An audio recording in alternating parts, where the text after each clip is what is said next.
Hopefully. ఇప్పుడు నేను కూడా ప్రైవేట్ ప్లేస్‌లో కొంతకాలం వర్క్ చేస్తాను. ఉమెన్ సేఫ్టీ వింగ్ పోలీస్ డిపార్ట్మెంట్‌లో. అక్కడ ఏంటంటే కమ్యూనిటీతో వాళ్ళు పోలీస్ డిపార్ట్మెంట్ ఇన్వాల్వ్ అయ్యి చేయటం ఇంతకుముందు ఎక్కడా లేదు. వాళ్ళకి అసలు ట్రాన్స్‌జెండర్ అంటే ఏంటో తెలీదు. అసలు ఎలా జెండర్ చేంజ్ చేసుకుంటారు.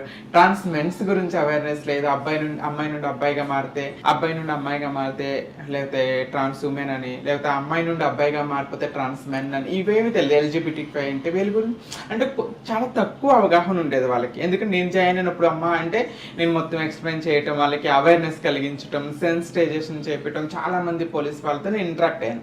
ఇప్పుడు మీరు కూడా ఫస్ట్ టైం జాయిన్ అయ్యారు కదా, హయ్యర్ డిపార్ట్మెంట్ల వాళ్ళతో కానీ, ఫీమేల్ పోలీసులతో కానీ, మేల్ పోలీస్ డిపార్ట్మెంట్ వాళ్ళతో కానీ మీ సంబంధాలు ఎలా ఉంటాయి? వాళ్ళకి క్వశ్చన్స్ వస్తూ ఉంటాయా, డౌట్స్ వస్తుంటాయా మన గురించి, మన జెండర్ గురించి?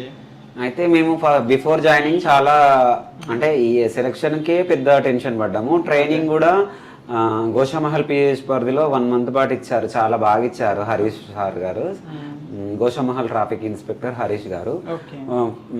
ఒక 1 month అయిన తర్వాత మేమే భయపడ్డాము. కాకపోతే మాకన్నా ముందు అసలు గ్రౌండ్ లెవెల్ నుంచి అప్ నుంచి డౌన్ రావాలా, డౌన్ నుంచి అప్కి వచ్చేసింది. ఎందుకంటే సిపి సార్ కానీ, సిఎం సార్ కానీ, ఏసీపీలు, డీసీపీలు, సిఐలు, కానిస్టేబుల్, హోంగార్డులు అందరికీ మన గురించి చెప్పిన తర్వాతనే మన బాడీ లాంగ్వేజ్, మన హార్మోన్స్, మన మెంటాలిటీ అన్నీ ఐడియా వచ్చిన తర్వాతనే మన సెలెక్షన్ అయ్యి మా సెలెక్షన్ అయిన తర్వాత మేము జాయిన్ అయినాక నార్మల్గా ఉన్నాం. అసలు మాకు ట్రాన్స్జెండర్ అని అసలు మేమే అమ్మాయిలాగా అబ్బాయిలాగా మంచిగా ముచ్చట్లు పెట్టుకుంటూ ఉంటాము. మా మలక్పేట్ పిఎస్ పరిధిలో ఒక 100 మంది ఉంటారు, మేల్ ఫీమేల్. అట్లా మేము ఏం ఫీల్ కాము, వాళ్ళు ఏం ఫీల్ కారు. మంచి కోఆర్డినేషన్ తో వర్క్ చేస్తాము. డిస్క్రిమినేషన్ అన్నది ఎక్కడా లేదు. పబ్లిక్ లో కూడా అందరూ కొన్ని రోజులేమో అమ్మాయి అనుకున్నారు, కొన్ని రోజులు ట్రాన్స్జెండర్ అనుకున్నారు. వీళ్ళకి కూడా జాబ్లు వచ్చిన తర్వాత వాళ్ళు కూడా నాకు రెస్పెక్ట్ ఇవ్వడము, మంచి లైఫ్ వచ్చింది, సక్సెస్ గా ఇట్లనే ముందుకెళ్ళండి, ఇంకా మంచిగా ట్రై చేయండి, మిమ్మల్ని చూసి ఇంకొకరు ఇన్స్పిరేషన్ అవుతారు అన్నట్టుగా పబ్లిక్ కూడా చాలా ఇంటరాక్ట్ అవుతారు. అసలు మన ట్రాన్స్జెండర్ కమ్యూనిటీలో ట్రాన్స్ ఉమెన్స్, ట్రాన్స్ మెన్స్ ఉన్నారు కదా, అందులో ఇప్పుడు చేస్తున్న దాంట్లో ట్రాన్స్ మెన్స్ ఎంతమంది ఉన్నారు, ట్రాన్స్ ఉమెన్స్ ఎంతమంది ఉన్నారు? అయితే 50 పోస్టులు పడితే 14 మెంబర్స్ ట్రాన్స్ మెన్స్, 24 మెంబర్స్ ట్రాన్స్ ఉమెన్స్ ఉన్నాము. ఒకరిద్దరు హెల్త్ ఇష్యూస్ వల్ల మధ్యలో డ్రాప్ అవుట్ అయ్యారు. అందరూ బాగానే చేస్తున్నారు. అందరూ 1 year అయిపోయింది. గవర్నమెంట్ మరింత ముందుకు వచ్చి మాకు మరింత బెనిఫిట్స్, క్వార్టర్స్ కానీ, సాలరీస్ కానీ, ఇంకా పర్మనెంట్ కానీ చేసి ఇంకా మరింత మందికి ఇచ్చి, ఈ ఒక ట్రాఫిక్ డిపార్ట్మెంటే కాకుండా డిపార్ట్మెంట్ లో ఉన్న వేరే law and order court wings లో ఇవ్వడము, అలాగే హెల్త్ కానీ, మున్సిపాలిటీస్ కానీ అన్ని కామన్ గా మేల్ ఫీమేల్ కు ఉన్నట్టే మాకు ఆర్టికల్ ప్రకారం రిజర్వేషన్ ఇస్తే మేము భవిష్యత్తులో బాగుంటాము. చదువుకున్న వాళ్ళకి ఇట్లా చేస్తే, చదువుకొని వాళ్ళకి ఎంప్లాయ్మెంట్ కింద లోన్స్ ఇవ్వడము, పెన్షన్స్, హౌసింగ్స్ ఇట్లా ఇస్తే మీరు ఇంకా మా జీవితాన్ని, మా భవిష్యత్తుని ఇంకా తీర్చిదిద్దిన వారు అవుతారు. మా తల్లిదండ్రుల తర్వాత ప్రభుత్వము ప్లస్ కోర్టు, రాజ్యాంగాలే మాకు సపోర్ట్ ఇస్తున్నాయి. ఇప్పుడు శాలరీ, ఇప్పుడు గవర్నమెంట్ వాళ్ళందరూ గవర్నమెంట్ నుండి జీతం వస్తుంది కదా, ఎవ్రీ ఇయర్ ఇంక్రిమెంట్ ఉంటుంది, ఫెసిలిటీస్ అన్నీ ఉంటాయి. మీరు కాంట్రాక్ట్ బేసిక్ లో చేస్తున్నారు కాబట్టి అవేమి ఫెసిలిటీస్ మీకు రావటం లేదు కదా. ఇప్పుడు ప్రజెంట్ ఏంటంటే పైలట్ ప్రాజెక్ట్ కింద తీసుకున్నారు కాబట్టి మనము హార్మోన్స్ కానీ, బాడీస్ కానీ, మన మెంటాలిటీస్ ఏం తెలియదు కాబట్టి ఇంటెన్సివ్ గా తీసుకున్నారు. 6 నెలలు అయిపోయింది పైలట్ ప్రాజెక్ట్, మళ్ళీ 6 నెలలు ఎక్స్టెండ్ చేశారు. అంటే నార్మల్ గా 29,000 ప్రజెంట్ సాలరీ వస్తుంది. భవిష్యత్తులో పొల్యూషన్ యాడ్ చేయడం, హెల్త్ ప్రాబ్లమ్స్ వస్తే హెల్త్ కార్డులు, ఇళ్ళ ఫెసిలిటీస్. ఇప్పుడు హెల్త్ ఇన్సూరెన్స్ ఉందా? ఏం లేదు. ప్రజెంట్ అయితే సాలరీస్ ఇస్తూ మనకు ఏం లేదు, బెగ్గింగ్ చేస్తూ, ప్రాస్టిట్యూషన్ చేస్తూ, బదాయిలు అడుక్కుంటూ ఇబ్బందులు పడుతున్నారు కాబట్టి ప్రభుత్వం మనకి ఇట్లాంటి అవకాశం ఇచ్చింది. దాన్ని మేము యూజ్ చేసుకుంటూ ముందుకెళ్తున్నాము. ప్రభుత్వం కూడా మరిన్ని ఫెసిలిటీస్ కల్పిస్తే మేము సక్సెస్ఫుల్ గా రన్ చేస్తూ ముందుకెళ్తే మమ్మల్ని చూసి ఇంకొందరు వస్తారు. వాళ్ళకు కూడా ప్రభుత్వం అవకాశాలు ఇవ్వాలి, అట్లాగే ప్రైవేట్ సెక్టార్స్ కూడా ఇవ్వాలి, సొసైటీ కూడా సపోర్ట్ చేయాలి. అవును, ఇట్స్ ట్రూ. ఇప్పుడు బీయింగ్ ఏ ట్రాన్స్ ఉమెన్, మనం సిగ్నల్స్ లో అడుక్కున్న చోట అదే చోట గౌరవంగా జాబ్ చేస్తున్నారు. How you feel? మీకు ఎలా అనిపిస్తుంది? అంటే ఒకప్పుడు పోలీసులను చూసి అంటే మాట్లాడకపోవడము, భయపడము, పారిపోవడము, మాట్లాడితే ఏమంటా అట్లా భయం ఉండేది. ఇప్పుడు నేను వాళ్ళ పక్క నిలబడితే నేను ఒక సర్వీస్ చేస్తున్న ఫీలింగ్, నేను కమ్యూనిటీ కాదు, నేను ఈక్వల్ అందరితో ఇండియన్ సిటిజన్ అన్న ఫీలింగ్, ఆ యూనిఫామ్ వేసుకుంటే వైబ్రేషన్, సర్వీస్ చేస్తే సాటిస్ఫాక్షన్, తిని నైట్ పడుకుంటే చాలా సంతోషంగా ఉంటుంది. ఇట్స్ ద గ్రేట్ థింగ్ యాక్చువల్గా. ఇంకోటి, ప్రతి విషయంలో కూడా there is good things, bad things రెండు ఉంటాయి. సో మీరు ట్రాఫిక్ వాలంటీర్గా వర్క్ చేస్తున్నప్పుడు జనరల్ పీపుల్ని మీరు కోఆర్డినేట్ చేస్తారు, లెఫ్ట్ వెళ్ళండి, రైట్ వెళ్ళండి, సిగ్నల్ పడ్డప్పుడు ఆపడం కానీ, ఎవరన్నా రెడ్ సిగ్నల్లో వస్తే వాళ్ళని కంట్రోల్ చేయటం కానీ, అరవటం కానీ, అలాంటివి చేస్తారు. అలాంటివి చేస్తున్నప్పుడు పబ్లిక్ నుండి ఎప్పుడైనా వ్యతిరేకత, నెగిటివిటీ వచ్చిందా మీకు? వస్తాయి, ఎందుకంటే అంత మంచి సక్సెస్ గా ఉండడము, మనకు పాజిటివ్ గా ఉండడం అనేది ఎక్కడ ఉండదు. డిపార్ట్మెంట్ లో కొంచెము బయట కొంచెం ఉంటది, 1 to 10% ఉంటది, దాన్ని మనం కవర్ చేసుకోవాలి. అంటారు ఒక్కొక్క మెంటాలిటీస్ ఒక్కొక్కలా ఉంటారు కాబట్టి అంటారు. మేము చేసేది ముస్లిం ఏరియా కాబట్టి కొంచెం ఉంటారు రూడ్ బిహేవియర్స్ పర్సన్స్ కూడా ఉంటారు. సిగ్నల్ జంప్ అవుతారు, సిగ్నల్ ఫాలో అవుతారు. మేము ఉండడం వల్ల స్టడీగా సిగ్నల్ ఆగుతారు, ఇన్స్ట్రక్షన్స్ వేస్తాము. అట్లా ముందుకు అప్ అండ్ డౌన్స్ ఉంటాయి, అడ్జస్ట్ అయ్యి ముందుకెళ్ళాలి. పోలీస్ అంటేనే సర్వీస్, మళ్ళీ పేషెన్సీ. మళ్ళీ ప్రజెంట్ పోస్ట్ దగ్గరికి మళ్ళీ వద్దాము. ప్రేమ మల్టీ టాలెంటెడ్గా మాకు తెలుసు. మీ కెరీర్ స్టార్ట్ అయినప్పుడు ఒక రైతుగా, అంటే ప్రజెంట్ సిచ్యువేషన్లో ప్రతి ఒక్కళ్ళు కూడా చదువుకున్న వాళ్ళందరూ సిటీలకి వెళ్ళాలి, జాబులు చేయాలి, ఏదో మేము ఏసీ రూమ్లో కూర్చోవాలి అని ఆలోచించే వాళ్ళు ఉన్నారు. మీరు రైతుగా ఉండాలి, నేను పండించాలి, పంట పండించాలి, ఎంతో మందికి ఆకలి తీర్చాలి అనే ఆలోచన రావడం చాలా తక్కువ మందికి.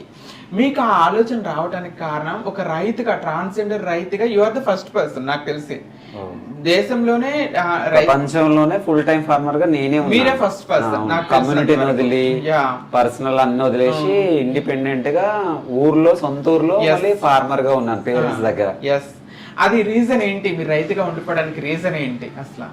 అయితే నేను చిన్నగా 7th క్లాస్ ఉన్నప్పుడు 11 years లో అనుకుంటా, మేబీ నేను నేను ఒక మేల్ బాడీలో అరెస్ట్ అయిన ఫీమేల్ అని అనుకున్నాను.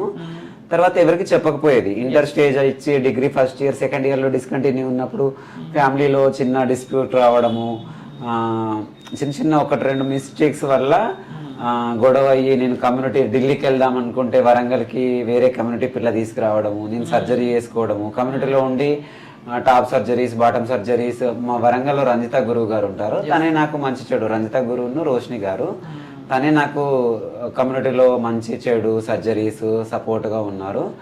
అయితే అందరూ అంటే అప్పుడు 2012లో నేను చేంజ్ అయ్యాను, ప్రజెంట్ 13 years అవుతుంది. అప్పుడు అంటే ఇంత టెక్నాలజీ లేదు, నాలెడ్జ్ లేదు.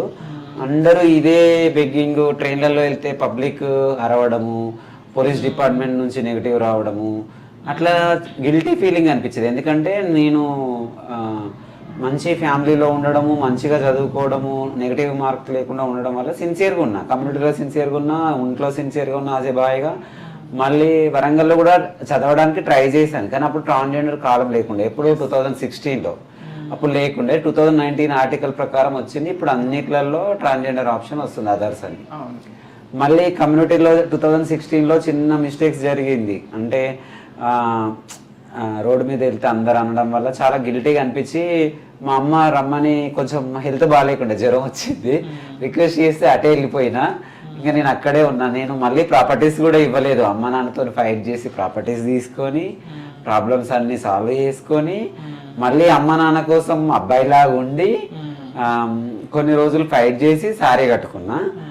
తర్వాత ల్యాండ్లో, నా పొలంలో వ్యవసాయం చేస్తూ కొంచెం అమౌంట్ గెయిన్ చేసుకొని సొంతగా ఇల్లు కట్టుకొని, మళ్ళీ అమ్మ నాన్నతో నుంచి సపరేట్గా ఇల్లు కట్టుకొని వ్యవసాయం చేస్తూ పశువులు, మేకలు, కోళ్ళు చేసుకుంటూ అమ్మాయి మళ్ళీ సారీ కట్టుకొని ట్రాన్స్జెండర్గా ఉండి కార్డ్స్ అన్ని చేంజ్ చేసుకున్నా. మళ్ళీ ఎందుకంటే ఓకే చదువుకున్నా, ఓకే అంటే అప్పుడేమో కమ్యూనిటీలో మారిన తర్వాత ఇంకా అప్డేట్ కావాలంటే ఇండిపెండెంట్గా ఉండాలి కాబట్టి వ్యవసాయం చేయడానికి సోర్స్ కావాలి కాబట్టి అమ్మ నాన్నతో గొడవ పెట్టుకొని ప్రాపర్టీ తీసుకున్నా. మళ్ళీ ఇంకా అప్డేట్ కావాలి కాబట్టి నాకేంటంటే 36 years ప్రజెంట్, కానీ నా బాడీ మైండ్ అంతా 18 years లా ఉంటుంది. అట్లా నేను చదువుకోవాలన్న ఇంటెన్షన్తో మళ్ళీ అంబేద్కర్ ఓపెన్ యూనివర్సిటీ 2022లో మా జగిత్యాల డిస్టిక్లో ఎంట్రన్స్ ఎగ్జామ్స్ రాసి సెలెక్ట్ అయ్యి BA political science, sociology, politics 3 start చేశాను. ఫస్ట్ ఇయర్, సెకండ్ ఇయర్ అయింది. మా ఊర్లో అబ్బాయి ఉంటే చిన్న లవ్ మ్యాటర్ అయ్యి గొడవలు అయినాయి. అయినా ఫైట్ చేస్తూ అటు చదువుకుంటూ వ్యవసాయం చేసుకుంటూ అమ్మ నాన్నతో మంచిగా ఉంటూ సోషల్గా అన్ని ఐడి కార్డ్స్ చేంజ్ చేసుకొని అప్పుడు ప్రజెంట్ హ్యాపీగా ఉండే. కానీ అప్పటి పల్లెటూరు జీవితం ప్రశాంతంగా ఉంటే ఈ పట్నం జీవితం అనేది పోలీస్ జాబ్తో చాలా సాటిస్ఫైగా ఉంది. సిటీలో పొల్యూషన్ స్ట్రెస్ ఉన్నప్పటికీ నా జీవితంలో అసలు ఇది ఎక్స్పెక్ట్ చేయని యాంగిల్. ఎందుకంటే పల్లెటూరులో ప్రశాంతత, పచ్చని మధ్యలో ఫామ్ హౌస్, మా అమ్మ నాన్న. ఏ ఊరు మీది పల్లెటూరు? మాది జగిత్యాల జిల్లా ఎండపల్లి మండలం చెర్లపల్లి గ్రామం. మా అమ్మ నాన్న పేరు జుంజిపల్లి లింగమ్మ హనుమాన్లు. నాకు 3 అక్కలు, 1 అన్నయ్య. చాలా హ్యాపీ లైఫ్. అక్కడ లైఫ్ వేరు, ఇక్కడ లైఫ్ టోటల్ ఆపోజిట్. బట్ ఏంటంటే మనిషి ఎప్పుడో టైం అప్డేట్ అయినట్టు, డేట్స్ అప్డేట్ అయినట్టు మనిషి అప్డేట్ కావాలి కాబట్టి చదువుకుంటూ జాబ్ రావడము అంటే నేను ఎక్స్పెక్ట్ చేయలేదు. మామూలుగా ప్రైవేట్ సెక్టర్లోనో లేకుంటే ఏదైనా పర్సనల్గా లోన్ తీసుకొని ఆర్గానిక్ ఫార్మింగ్ కానీ లేకుంటే డైరీ ఫార్మింగ్ కానీ చేద్దాం అనుకున్న మూమెంట్లో నేను చదువుకోవడము, ఆ చదువుకు జబ్బటు నోటిఫికేషన్ రావడము, ప్రభుత్వం మారి నాకు అవకాశం ఇవ్వడము, సిటీకి వచ్చి సర్వీస్ చేస్తూ మళ్ళీ డిగ్రీ ఫైనల్ ఇయర్ని కాస్త చెంచల్గూడ అంబేద్కర్ ఓపెన్ యూనివర్సిటీ మార్కుని డిగ్రీ కంప్లీట్ చేశాను. ఇప్పుడు ప్రజెంట్ ఐపీఎస్ సివిల్స్కి ప్లస్ గ్రూప్స్కి ప్రిపేర్ అవుతున్నాను. నెక్స్ట్ లా ఎంట్రన్స్ రాసి లా చేద్దామని అనుకుంటున్నాను.